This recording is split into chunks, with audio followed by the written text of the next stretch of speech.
Hello, everyone. Welcome to Guapish at the Disco. I'm King Tanichi here with Jackson. What's up, baby? I am actually Chance the Rapper's biggest fan. I listened to one of his albums, and I think it's all right. And the man with the plan himself, Tanner. Chance the Rapper, more like Chance the Crapper, am I right? You have quite the dichotomy already. Today we will be reviewing The Big Day by Chance the Rapper, the 2019 album. All right, please give us the synopsis you gave us at the end of the last review. Fuck, but man, again, no. This album sucks. So, unfortunately, I was a massive Chance the Rapper fan until this album. This album is not a Chance the Rapper album. This album is like maybe an AI album Chance threw together and then decided to actually spit the bars on. I don't know why he did this. I have a really quick question before. Is he still married to this woman? So this is the amazing part. The end of last year, he got a divorce. So the era of this Chance the Rapper music is officially fucking over. That's funny as fuck. I was looking at the the lyrics. Or he talks about loving his wife and all this shit and being like forever with her, like in a lot of these songs. And I was reading the comments on YouTube Music for all these different songs, and people are just constantly talking about divorce and how it didn't work out. And I was like, that's fucking hilarious. But I didn't want to verify it until now. That's funny as fuck. I would say that you had an artist who was sort of addicted to being experimental when it came to music. He was already a rapper. So like we had already heard Chance rapping. It was until he got into his more like synth wave, experimental sort of like, people call it cloud rap because when you're high, you feel like you're in the clouds. But really, I just like to call it stoner music. So he really started to experiment with that sort of stoner style. And it was the greatest thing we had ever heard from Chance at the time. And then he got married. And then we kind of saw a rapper whose passion for the game sort of not deteriorate, because it seemed like he was excited, but then we got this as like a body of work from him, which was like fucking disappointing. Yeah, I don't know. Is he still dog shit? Like I don't know anything about this guy. Does he still make, or like I assume he still puts out music. Is it still like this quality, or did he like recover at all? It's a little iffy. So consistency is like key when it comes to rap. It's like a big thing, consistency. If you are consistently bad or consistently good, like rap fans can deal with that. Even if you are consistently like unpredictable, like an example would be like Big Sean. It's a mix up, right? If Big Sean is going to give you a good verse, but that's what makes Big Sean. You know what I mean? It's the fact that you have to go in with the understanding you could either get 16 bars of greatness or 32 bars of fucking putrid ass cancer. From Chance, it wasn't like that. You got good work. You got a B+ paper every single time. Sometimes you got an A, but you never got a C+ paper. So when he gave us an F paper, we all kind of freaked out, I will admit. No, he does not make music this bad, but it's hard to wash this taste out of your mouth because he definitely still dips into this sort of lovey-dovey style. We haven't heard what he recorded yet because he's currently going through a divorce, but I'm hoping he starts doing some drugs, honestly. Dude, I can't wait for his Crash Out album. That's going to be fucking sick. It's just going to be the inverse of this one. Oh, the worst day. Oh, yeah, the worst day. And he's just like... That's really funny. It's just fucking 2 hours of I hate my wife. I hate my fucking ex, bro. Fuck that bitch. This fuck bitch women. is crazy. He features his divorce lawyer on the track. That's pretty funny. That'd be pretty funny. He like splices in fucking clips of their like court hearings or So my initial interpretations of this album when I listened to it back in late 2019, I was disappointed in Chance because of what he gave us, but also rap was such a such a wide thing at the time that it was kind of okay to let him go. You know what I mean? Now we have nobody. We have nothing. A lot of the rappers we look up to are being sort of mutilated before our eyes by other rappers. And we don't really have like good background music to play, because that's what Chance was. Good feel good music that everyone could listen to. Dude, pause. What the fuck do you mean by rappers being mutilated by other rappers? What does that mean? We saw like diss tracks? Yeah. They've been really bad this year. It turns out they're all pedophiles. Yeah. Every single one of them. It's not even that, but it's like before you got diss tracks where a guy was just rapping to the other guy. Kendrick Lamar in a song last year told Drake's mother that he thinks Drake is a sick man and that he should die.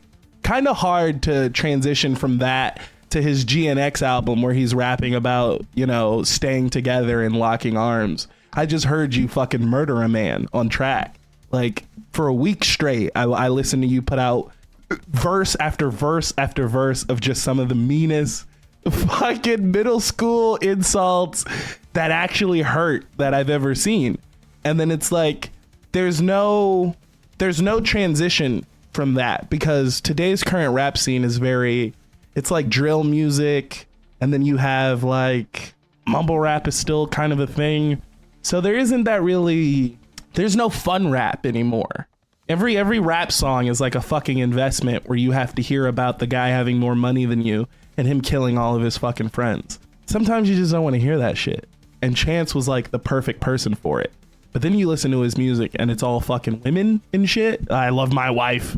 I'm so into my wife. It's not, I don't know. It wasn't really what you wanted. What's funny is that with this album, a lot of the songs are like, oh, I love my wife, I'm always going to be with her or whatever.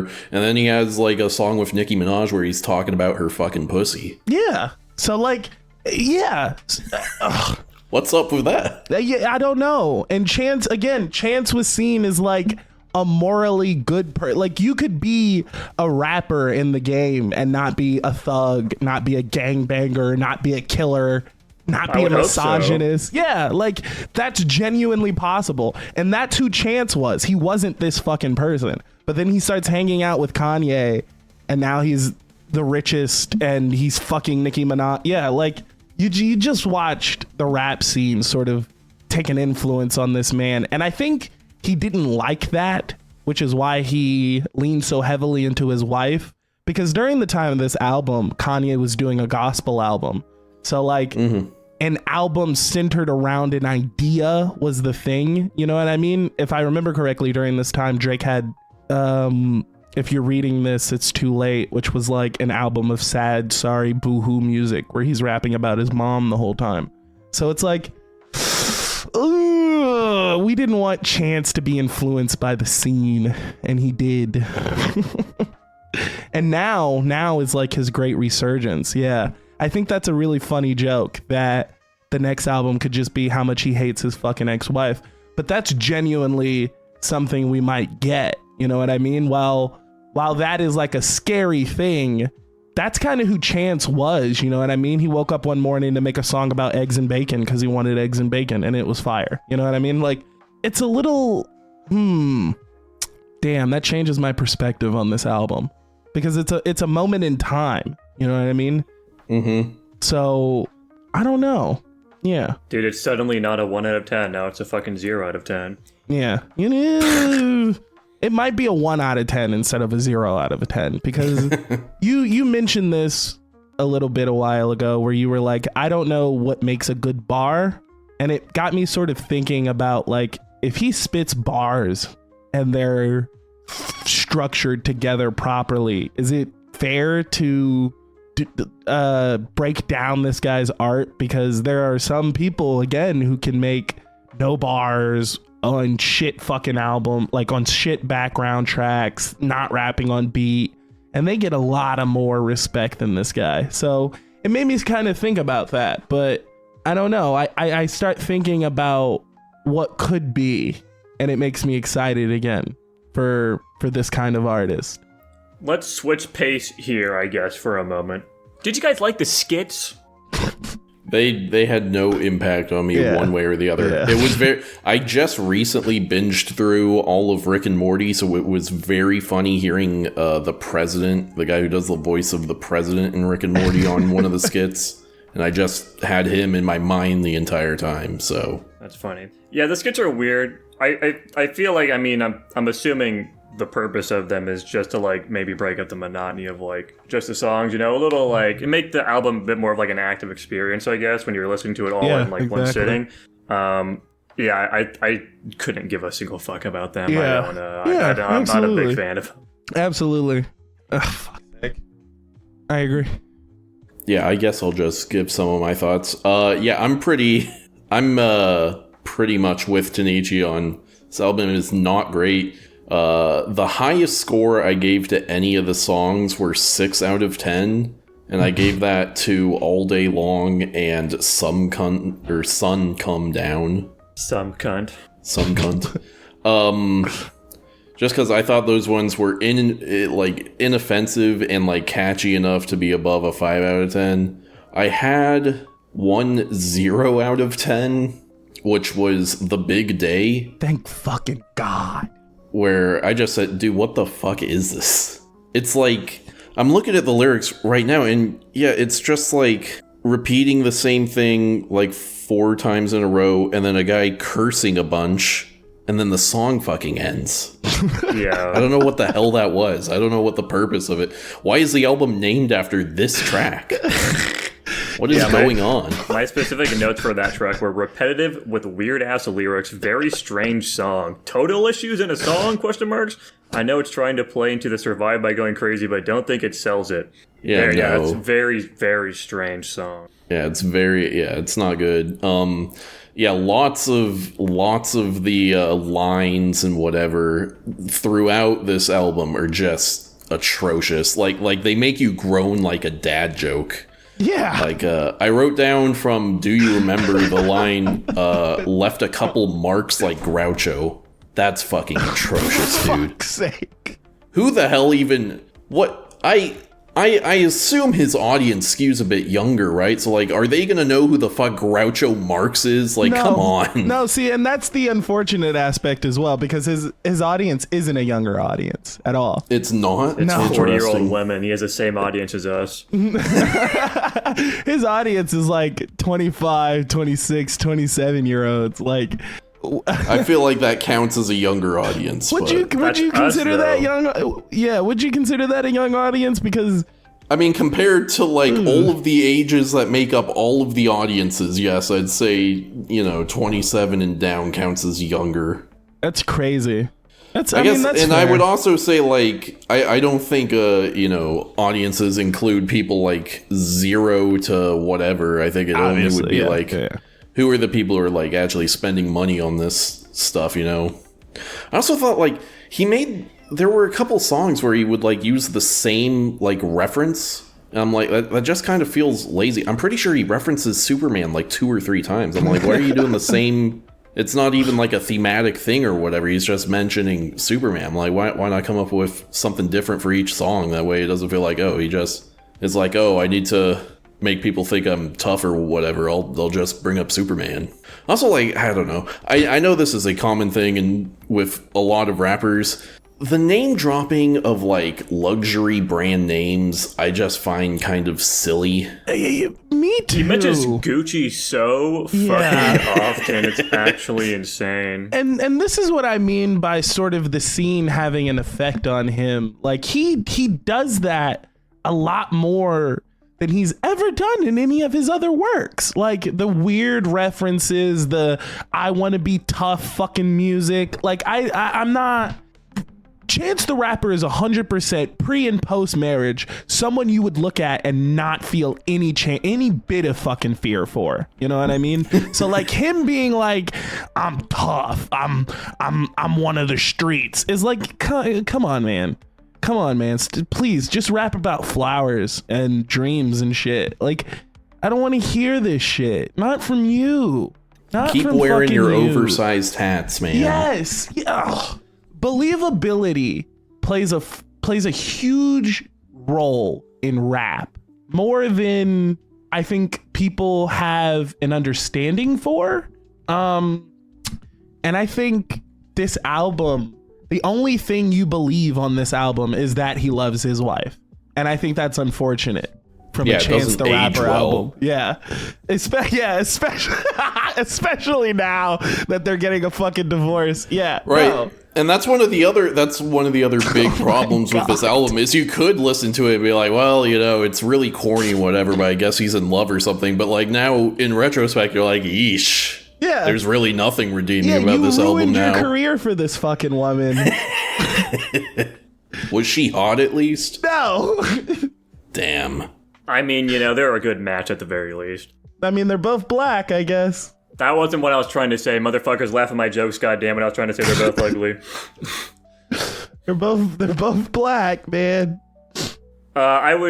I guess it depends on what you guys are talking about when you say there's no value in this album. A lot of the songs in this, at least for me, are just like totally inoffensive, like background music type shit. I was trying my hardest to listen to this album 3 times. I was trying my fucking hardest to zone in and read the lyrics as they were going on, but my mind just kept fucking blanking on me constantly. And just like zoning out and just like listening to it as music. And for the most part, I think a lot of them are pretty inoffensive. There's some fucking dog shit in there that like immediately makes me go like, what the fuck am I listening to? Like The Big Day, for example. There's a few other ones. Fucking The Hot Shower, whatever the fuck it's called. That song is very strange. What the fuck is that shit? There's some weird ones thrown in there, but for the most part, it's just like inoffensive, like poppy rap music with like, they got some like random other like genres and shit. He does a lot with different genres and stuff in this album, which I can kind of appreciate, but also it makes it a little inconsistent feeling, especially because I don't feel like a lot of the interpretations of these genres are well done. But for the most part, I just think it's pretty fucking inoffensive. Outside of some big stinkers, that's honestly my overall thoughts. I don't really have a ton else to say about it. Man. Yeah. This is incredible. This is everything I thought it would be. Yeah. I mean, yeah. This is a big piece of nothing music. You know what I mean? You don't remember after this is done. You won't remember nothing. Nothing will matter. It's fucking a bunch of nothing, and I think that's unfortunate from a rapper who. That's why I said consistency is key. Again, this guy could have been as big as Drake. This guy was working with Kanye West. Like Kanye was his producer at one point, and then he produced this shit. And he has a bar in a previous song where he says, he met Kanye West. He's never going to fail. And it's like, yeah. I think that's partly why this album is so fucking trash. Because he genuinely believed he could do anything on this album. And because who it was produced by, and because of the moment he was in, he felt like he could have, it didn't matter what he put out. And this is a firm reminder that consistency is king. Slight side tangent. I have looked at pictures of his soon-to-be ex-wife. Does it make sense if I say she doesn't look like anything? Like, I look at her, and then I look away, and I've immediately forgotten what her face looks like. No. That's absolutely like average, fair. They also have very forgettable-looking ass children, which is funny. They have very typical, like, black, like their child could blend in a crowd of black children, and that's fucking crazy. That's very funny. She looks like every black child ever. I've seen 40 of this same child. Very funny. Yeah, that's probably what happens when you have a black man named fucking Chance. What were his parents thinking? I really hope this guy doesn't release an album about how much he loves his wife. What are they getting divorced for as well? One of them cheated. Yeah, that's the other thing I was going to ask. For all we know, he was like fucking beating her to death every night. I was going to say, he was just going fucking crazy on her. She didn't like the album, and he just fucking was railing on her for it. This is the cover of the TMZ article about their divorce. You tell me you love me, and this album is shit. Do you really love me? This album fucking sucks. Is that how you feel about me? Yeah. That's what the really fuck was funny. that? And she filed for divorce. Yeah.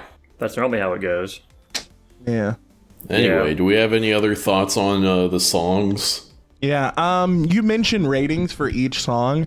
I didn't rate I think I rated maybe 1 or 2 songs above a 5. But yeah. Other than Which that, ones did you rate above a 5? I rated 5-Year Plan and the very first one. I think the very first one is it All Day Long or either Do You Remember? Yeah, All Day Long is the first one. Well then and then it's All Day Long and 5-Year Plan. I really like those. I just like the feeling of them. They kind of feel like I could turn these on while driving. But the rest of them, like, you'll catch a bad bar and it'll pull you out of whatever you're doing. And it's so jarring. It's like, God, I can't believe you just said that.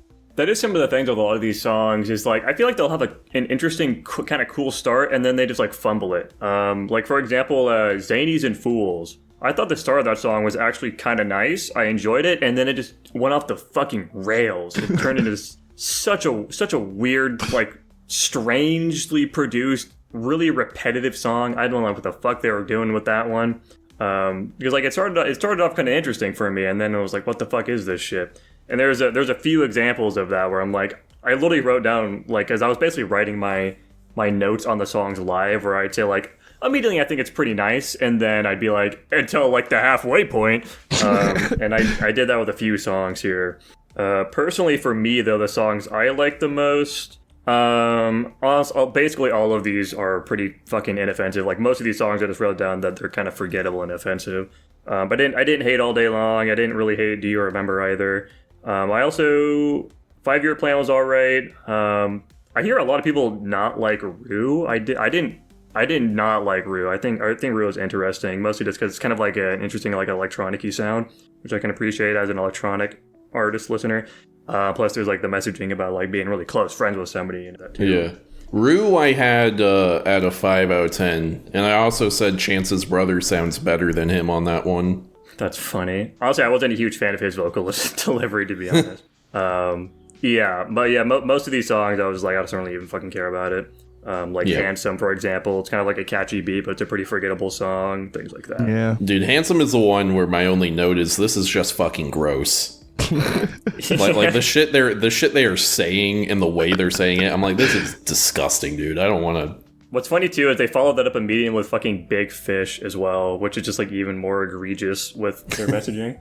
I think maybe only I will feel like this because I'm the only one who smokes weed here, but We Got High as like a stoner track is like, if it would fuck the high up. The only note I wrote down for that one was woof, 2 out of 10. Yeah. my note for this song was fucking Christ, ... The lyrics, the vocal deliveries of that one were very strange to me. And that actually brings up a point too, is like, I haven't listened to any of the Chance songs, obviously, but like some of his vocal deliveries are very strange throughout this. Like I made comments about it relatively frequently, and it's like he just like fucks up like weird singing, like he raps in very strange ways sometimes, like it doesn't feel like he flows well at all. Very, very strange from like what I would expect to have been a much more highly produced album. There's a lot of that. Yeah, I think, yeah, it's weird too because Kanye's music, when he produces it, has a lot of breathing room. Like you have a lot of time within the track to think about what the fuck Kanye's doing.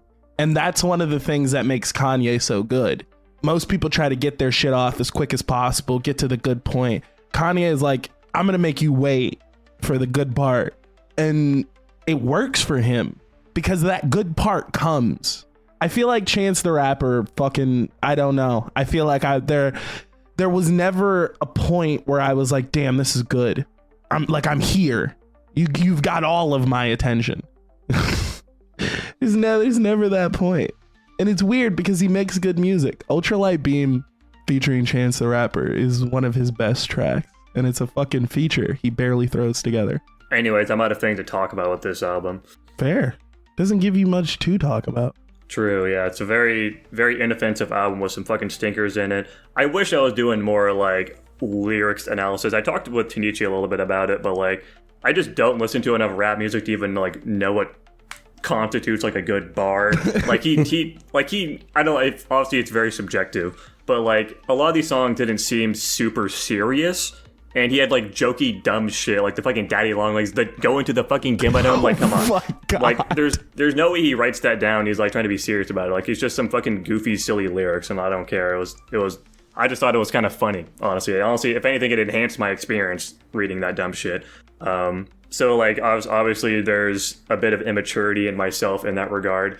And yeah, because of that, I don't know. I don't really have. It's just very inoffensive. I didn't think the ton of lyrics were like bad, like most others were saying. Like, I watched the fucking Needle Drop review, and he was like trashing every single fucking line this guy wrote, basically. And I was like, most of that, I was like, that's just funny, honestly. I think because when you think of Chance the Rapper, you don't think funny bars. You think serious bars. So then he delivers. That's the beauty of me is that I haven't listened to any of his things, let alone rap in general, so I've got no basis. I think maybe that might be something we could do on the side, is listen to one of Chance's rather good songs or his good albums. But like, yeah, a lot of the, like, there are several. One of the goofier lines is actually on Rue, and he says, he's talking about something, and he's like, this shit's deeper than music. I got PTS for life. He doesn't have PTSD. He's got PTS. It's shit like that, where it's like, finish the bar. What are you doing? This concept you're trying to put together doesn't work, guy. Stop. Yeah, he's like trying to force rhymes. I noticed that a couple times where he would like just really egregiously mispronounce a word just to make it fit into the line. Yeah. Yeah. I'm like, dude, like if you cannot find the way to make it work with this word, you need to like do something else. Also, what particularly pisses me off about the Daddy Long Legs bar is it's a bit of a reach. So reaches are an odd point in rap because you can get made fun of if the reach is bad, but then you can get a bunch of praise if the reach is good. It's high risk, high reward. Yeah, it's high risk, high reward. Daddy Long Legs and Click It or Ticket is a fucking reach that's like bad. Like, you shouldn't be reaching to that point. Like, I thought it was silly. Like, I'm looking at the lyrics for Rue, and I see a reach that works. He says, I'll line the trunk with bleach, and I'll leave you inside the freezer and let you chill for the week. That's a reach that works. Chill freezer. That works. That's really good. That's the best thing I've seen, and I read it. Like, that's what makes a bad bar. Like, I think, I don't want to say if you look at it and laugh at it, it's bad, because you can laugh at funny bars, and there are funny bars, but if the artist is presenting it like it's a heavy hitter and it's goofy, it's bad. The tone matters of the bar. I'll figure it out eventually. I think so. I think so. We're currently at 3 out of the 4 albums reviewed have been rap so far, so I think another 3 we'll be fucking chilling. I'll start figuring it out. I'm not picking my next 2 albums aren't rap albums. So anyway, let's finish this one off. Jackson, since you're probably the most positive here, why don't you kick us off with your score? I gave it a 4 out of 10. I'm putting it right in between the Library of Babel and Ornithology. Fair enough. I would much, honestly, it's going to hurt Tinichi. I would much rather listen to this over the Library of Babel because the guy's not British. It's just like generic fucking like background music for a lot of these songs. That's pretty inoffensive. The Library of Babel is very samey and kind of blends all together. And then Ornithology I put above it because he's got more to say in that. I think it's more interesting from like an artistic perspective. And some of those songs I actually like definitely did enjoy, whereas most of these were just kind of like whatever. Dude, counterpoint, Library of Babel is 1/6 as long as this one. That is so fucking nice of it. This is a long ass album, but still, like, if I'm just listening to it as like background music, it's pretty inoffensive for the most part. Like, especially if I'm not like, you know, locking in and listening to the lyrics. It's just like music playing. Fair enough. Since I'm probably the middle or the next highest ranking, I'll go. I gave this one a 3 out of 10. Most of these songs suck and are also extremely embarrassing in retrospect. And, yeah, everything else I said for the past half hour. Yeah, I gave this album a fucking 2. I was gonna give it a 1, but I gave it a 2 based off Lava Skin saying he doesn't know what a bad bar was, and then I thought about it and I was like, well, he put several bad bars together into what Lava says is listenable background music. If someone doesn't know who Chance is, they can realistically find merit in this album. I guess I will say off that point too. I feel like it's probably a little unfair to compare somebody's work to something they've done previously. And I've definitely, obviously, I feel like most people are guilty of this. Like, I remember, like, Knife Party, if you guys know that electronic band.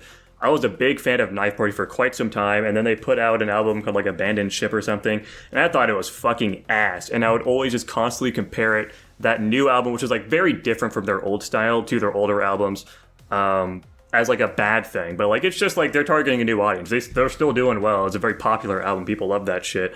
And I just feel like it's a little unfair. Like, they're just trying something new. Obviously this one didn't fucking work, so it's a bad example for what I'm trying to say, but you know. Yeah. I feel like that's your version of, if they put together an album, they deserve a 1. Sort of the merit of creating something artistic, you deserve some sort of credit. But I think this is shit. I think that this is a shit album if you don't know who Chance is, and I think it's a worse album if you do. Oh yeah, for sure. If I had listened to his good albums, I would definitely have some bias going into it, like, wow, how the mighty have fallen or some shit, presumably. Yeah. I don't fucking know. So I can't like in my own brain be like, this is all right. I can't. I know who Chance is. I know what he can do. This is so fucking lazy. Fair enough. It landed at a 3 out of 10. It is our now lowest rated album. Fantastic, dude. How exciting. It's 1.3 lower than the Library of Babel. Whoa. And of course, Crazy. it is also now my turn to pick an album. I've got fucking like over 90 on my list. I just randomized which one I pick. So, you know, it could be anything. And of course, this time we were listening to what the fuck is the name? It's Imperial Circus Dead Decadence. This is a Japanese metal band. They do some like experimental, like, it's like an experimental Which one metal is band. the name of the band and which one is the name of the album? I haven't said the name of the album. I'm just talking about the band. The name of the Oh, that's okay. That was all the band name. The name of the band is Imperial Circus Dead Decadence, shorthand ICDD. It's a fucking metal band. The album name, this is gonna be a mouthful. It's all Japanese. I'm gonna fuck this up. It's also really long. It's Kuro Oshiku Saita Seisan no Mukuro wa Kanade Ito Oshiku Saita Shoujo wa Seisa no Uto wa Utao. A 2019 album. I'll link it to you guys. Don't worry. Yeah. How do you spell I'm not that? gonna. Yeah, I'll link it to you guys. Don't worry. Yeah, this is, I think, their second album they've done. I don't know. I'm not really going to give you guys any more hints about it, but should be interesting, I guess. Tanner, you might fuck with it. I don't know. I fuck with this album a lot. Tinichi, this is going to be some very out of your ballpark shit. Potentially. I don't know if you listen to any metal at all, but this is probably different than like I like metal. American metal. Yeah. I like metal. Cool. Well, then we might all like it. We'll see, I guess. Fantastic. Tanichi, give us an outro. Thank you guys for watching. I don't know how long you made it through this, because obviously the content we were talking about, but if you made it this far, comment down below the worst Chance the Rapper bar from this album. Thank you. Also, check out our podcast, guys, on the same YouTube channel you're currently watching. I should have said that. Oh, yeah, go check out Guapish at the movies. That's not the name of the podcast, but anyway, bye-bye. Bye-bye.